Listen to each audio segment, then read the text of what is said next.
Hola Águilas, estamos en la semana número 3 del día lunes de nuestro estudio, Nuestra Eternidad Segura. Nuestra lectura el día de hoy será en el libro de Juan capítulo 6, los versos del 1 hasta el 15. Nuestro devocional estará en el libro de Juan capítulo 6, el verso 14. Y si tú ya tienes listas tus citas, entonces comenzamos. Y dice: Después de esto, Jesús fue al otro lado del mar de Galilea, el de Tiberias, y le seguían gran multitud, porque veían las señales que hacían los enfermos. Entonces subió Jesús a un monte y se sentó ahí con sus discípulos. Y estaba cerca la Pascua, la fiesta de los judíos. Cuando alzó Jesús los ojos y vio que había venido a él gran multitud, dijo a Felipe: ¿De dónde compraremos pan para que coman estos? Pero esto decía para probarle, porque él sabía lo que había de hacer. Felipe le respondió: 200 denarios de pan no bastarían para que cada uno de ellos tomase un poco. Uno de sus discípulos, Andrés, hermano de Simón Pedro, le dijo: Aquí está un muchacho que tiene 5 panes de cebada y 2 pececillos. Más, ¿qué es esto para tantos? Entonces Jesús dijo: Haced recostar la gente. Y había mucha hierba en aquel lugar, y se recostaron como un número de 5,000 varones. Y tomó Jesús aquellos panes, y habiendo dado gracias, lo repartió entre los discípulos, y los discípulos entre los que estaban recostados. Asimismo los peces, cuanto querían. Y cuando se hubieran saciado, dijo a sus discípulos: Recoged los pedazos que sobran, para que no se pierda nada. Recogieron pues y llenaron 12 cestas de pedazos, que de los 5 panes de cebada sobraron a los que habían comido. Aquellos hombres entonces, viendo la señal que Jesús había hecho, dijeron: Este verdaderamente es el profeta que había de venir al mundo. Pero entendiendo Jesús que iban a venir para apoderarse de él y hacerle rey, volvió a retirarse al monte él solo. Amén. Palabras claves. ¿Qué vieron estos hombres? ¿Quién hacía las señales? ¿Qué pensaron de él? Viendo señales, había Jesús, el profeta. Hoy el estudio es enriquecedor. Nos trae información de que estaban en un lugar. En el verso 1 nos dice que estaban al otro lado del mar de Galilea, el de Tiberias, a un lado de Cana y de Nazaret. En el verso número 2 observamos que era una gran multitud. Esta multitud seguía a Jesús, y la razón por lo que lo hacían es porque veían que él hacía señales a los enfermos. Y así como vimos la semana pasada, observamos esta fuente inagotable de agua viva que dio de beber a toda persona que estuviera sedienta. En este verso 3 observamos este pan. También observamos que subió y se sentó con sus discípulos en el monte. Y esta es una instrucción. Y en el verso número 4 nos informa acerca del tiempo. Dice que estaba cerca las fiestas de los judíos, las Pascuas.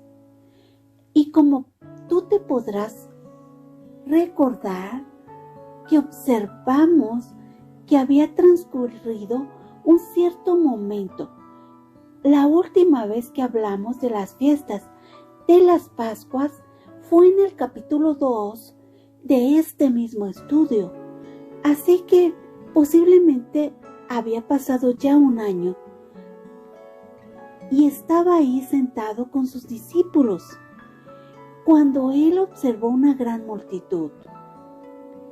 En el verso número 5 observamos que no eran 5 o 10 personas. Esto quiere decir que era una cantidad más que considerable. También observamos esta pregunta que Jesús les hizo a los discípulos, en particular, aquí dice que a Felipe, y Jesús sabía exactamente lo que él tenía que hacer y cómo hacerlo.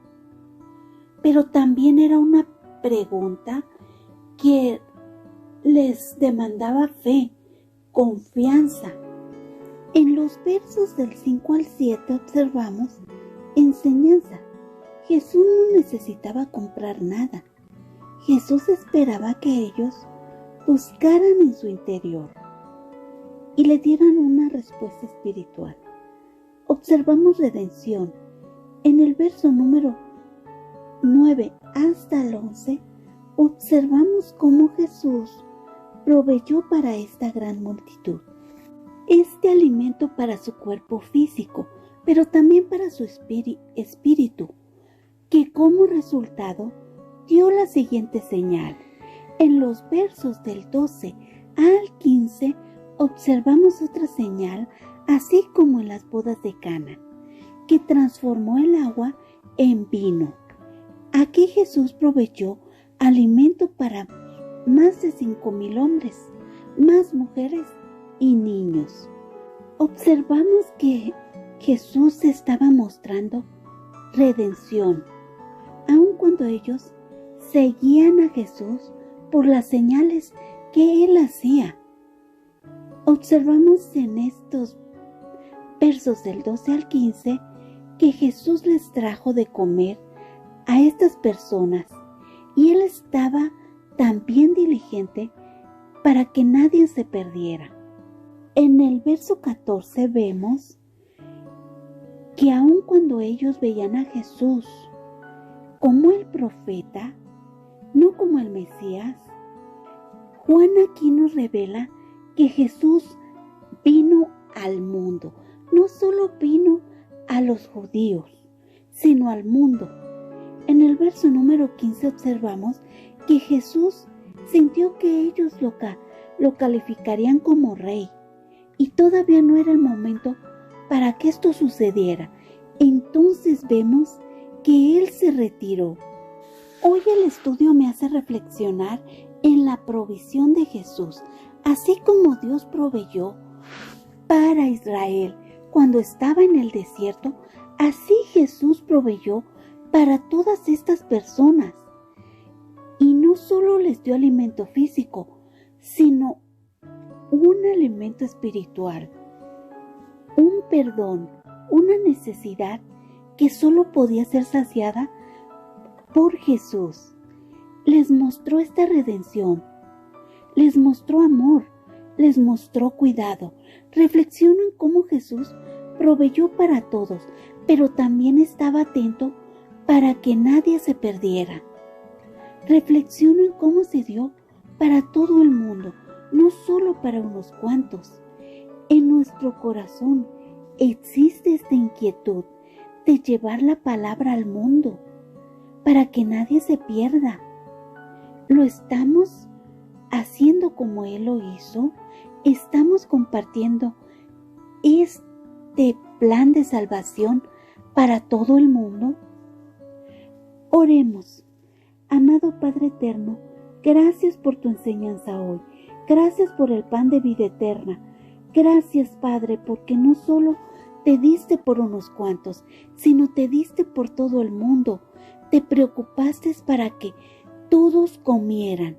Gracias porque nos muestras este amor, nos muestras que estás atento. Y si estas personas no pudieron ver que tú eras el Mesías, o si no quisieron aceptarlo así, aún así tú te diste por todos, y aún por quienes no estaban contigo ese día. Gracias, Padre, porque podemos ver que igual te diste por los que estaban perdidos, olvidados, rechazados. Ayúdanos a llevar tu palabra, así como tú lo hiciste, a estos perdidos, a estos olvidados, a estos rechazados. Ayúdanos a ser diligentes. Te lo pedimos en el nombre de Cristo Jesús. Amén. Ahora sí, vayamos al devocional de ADG. Ayer aprendimos cómo Jesús multiplicó la comida para compartirla con muchas personas. Hoy vemos algo maravilloso. ¿Quién camina sobre el mar? ¿Lagos o ríos? Nadie, ¿verdad? Si lo intentáramos, nos sumergiríamos. Y si no sabemos nadar, nos ahogaríamos. ¿Sabes? Jesús sí lo hizo. Él caminó sobre el mar. Sus discípulos al verlo se asustaron, porque eso era algo imposible, y como estaba oscuro, pensaron que era un fantasma. Pero Jesús les dijo: no tengan miedo. Me imagino ese momento que vieron los discípulos en la barca, de noche en el mar y viendo la silueta de alguien. Creo que al igual que los discípulos, yo también hubiera gritado y me hubiera asustado mucho. Pero aún en ese momento de miedo hay algo lindo que podemos experimentar. Si escuchamos con atención la voz de Jesús, podremos sentir la paz que solo Dios nos puede dar. Hoy, amiguito y amiguita, Jesús nos dice: no tengas miedo, confía, porque yo estoy contigo y en ti. Entonces, ¿qué vamos a hacer cuando tengamos miedo? ¿Confiar en Dios o dejar que el miedo nos paralice? Te comparto 2 citas para esos momentos. Atesóralas en tu corazón. Por nada estéis afanosos, sino sean conocidas vuestras peticiones delante de Dios en toda oración y ruego, con acción de gracias. Y la paz de Dios, que sobrepasa todo entendimiento, guardará vuestros corazones y vuestros pensamientos en Cristo Jesús. Filipenses 4, 6 al 7. Y Dios es nuestro amparo y fortaleza, nuestro pronto auxilio en las tribulaciones. Por tanto, no temeremos, aunque la tierra sea removida y se traspasen los montes al corazón del mar. Salmo 46, 1 y 2. Amén. Gracias, Dios los bendiga. Gracias, Dios los bendiga. Abajo de este video pueden dejar su audio, su video o su escrito del estudio del día de hoy. Nos vemos mañana. Gracias. Bye.